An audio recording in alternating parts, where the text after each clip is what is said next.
এক সাহাবী বলছেন, নবী কেমন ছিল জানো? যার সারা অঙ্গ একসাথে দেখলে সবচেয়ে সুন্দর, প্রতি অঙ্গ আলাদা আলাদা দেখলেও সবচেয়ে সুন্দর। আরেকজনকে বলছে, আপনি বলেন তো।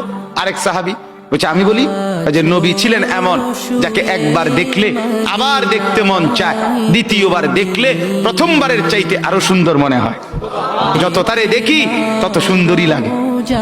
তিনি ছিলেন এমন। আল্লাহ তাআলা মেরাজে, এই যে এই মাস, 7 আসমানের উপরে আরশে আজিমে আল্লাহ তাআলা নবীকে নিয়ে গেলেন। যখন আরশের উপরে আল্লাহ তাআলা রাসূল সাল্লাল্লাহু আলাইহি সাল্লামকে দাঁড় করাইলেন, এইবার আল্লাহ বললেন, বন্ধু কোনানে আনছি জানেন? আপনি জানেন কোথায় আনছি আপনারে? কাজে আপনি যখন ছোটবেলায় জন্ম নিছেন, ছোট্টবেলায় ফেরেশতাদেরকে বলছিলাম, ফেরেশতারা আমার বন্ধুকে কোলে নাও, নিয়া আমার সৃষ্টির